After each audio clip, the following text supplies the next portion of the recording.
There's one more item we want to address before we start looking at specific amplifier configurations, and that is our input and output resistance. The reason we want to look at this is because it's very important when we consider loading effects. And so I know we've kind of danced around this issue of loading effects in previous classes, and for the most part we've said, well, let's just assume we have an ideal case and we can connect these two systems together without loading effects.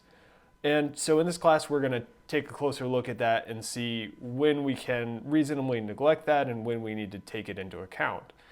So let's start by considering a simple voltage amplifier circuit as I've shown here below. And so in this circuit, we sort of have three parts, or the circuit's representing three various components. In the middle, we have our amplifier circuit. So this is going to be for our amplifier. And then on either side, we have our other components. So on the left, we have our source. And so as you recall from previous classes, hopefully, oftentimes our source, well, always our source is going to have some internal series resistance. Oftentimes we'll model that to get more accuracy. Sometimes we'll neglect it.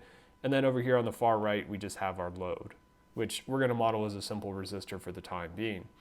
So what we're interested in when we talk about input and output resistance is, more specifically, we mean input resistance and output resistance of our amplifier circuit.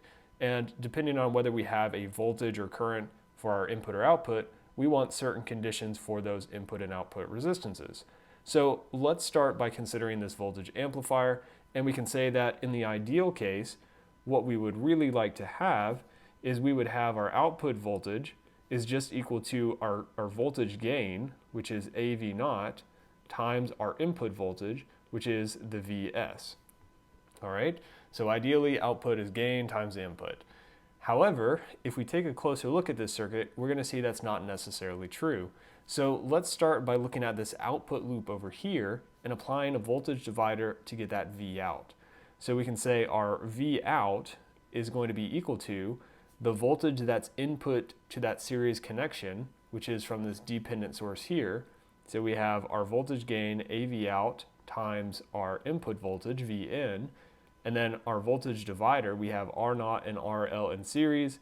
Because V out is across RL, we have RL in the numerator, divided by R naught plus RL. All right?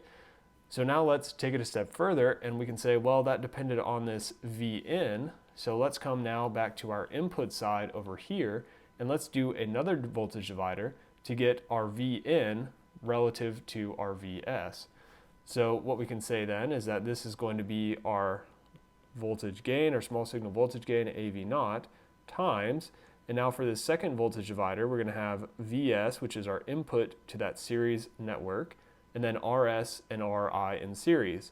Now because our input is defined as across Ri, that's in the numerator, and then we have Rs plus Ri. All right, and then we still have that second voltage divider ratio, so we have our RL divided by R naught plus RL.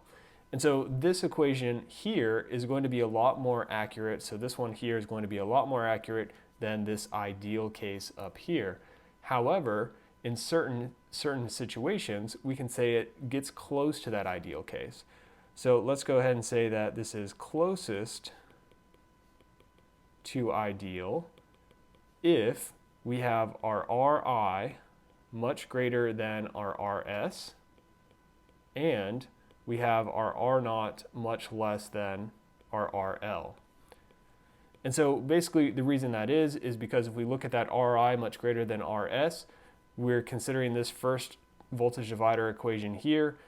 In the denominator, that's basically just Ri, so that reduces to Ri over Ri, which is of course just 1. For the second term, if our R naught is much less than our load resistance, that second voltage divider fraction becomes RL over RL, which is again just 1. And so if we have these two terms reducing to 1, or approximately 1, then we're back to our ideal case of our voltage gain times our input voltage. So what we can say then is that for a voltage amplifier, ideally we want to have a large input resistance and we want to have a small output resistance. And so that's going to be true if we're talking about a voltage input, we want large Ri. And if we have a voltage output, we want a small R naught. And so that's just relevant as we talk about our trans resistance and transconductance amplifiers. So let's briefly look at the same situation for a current amplifier. So if we have a current amp, and again, we're going to look at sort of the whole circuit. So it's got these three parts again. We've got our amplifier in the middle, which I've already labeled there. We've got our source on the left and our load on the right. And so notice the configuration of resistors is a little bit different. And that just comes from, we talked about there's 4 different configurations of our 4-port network. Again, that handout's in Canvas, or you can look on page 397 in the textbook, but that's why our amplifier configuration has changed around a little bit. Okay, so through sort of the same basic idea, we can say in the ideal case, we would have our output current is equal to our small signal current gain, AI naught, times our input current, IS. However, if we go through this and we do a current division on our input and our output, we see that the output current is equal to AI naught, so from our output side, times IN, include that. So this is basically going to be our, we're looking at our output side here, and so we're saying we have input to this current divider, the current from our dependent source, AI out times IN, and because we want the current in the load, we put the opposite resistor in the numerator, so we have R naught divided by R naught plus RL. And just like we did with our voltage amp, we can now simplify further because we can come over here and look at this IN in terms of the IS.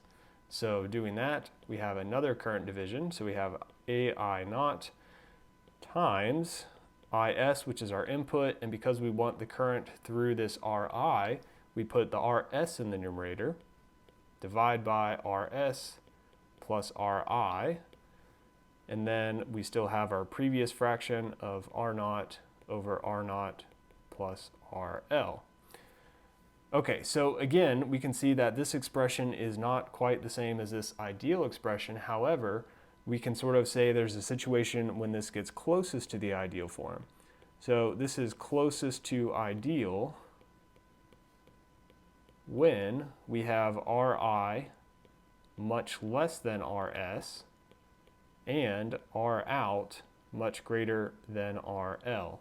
And so again, we can sort of look at those two voltage, or in this case, current division fractions, and we can say for this first one, if our Ri is really small, that's essentially Rs over Rs, which is 1. If our R naught is really big, this is essentially R naught over R naught, which is 1. And again, we've reduced it to being approximately our ideal case. So we would say for a current amplifier, we want to have a really small input resistance and a really large output resistance. And so we're going to be coming back and talking about input and output resistances for our various amplifier configurations. And so because of that, we could say, maybe this type of amplifier or this type of configuration with our BJT has a small input resistance. Therefore, it's going to be better served to use as a current amplifier.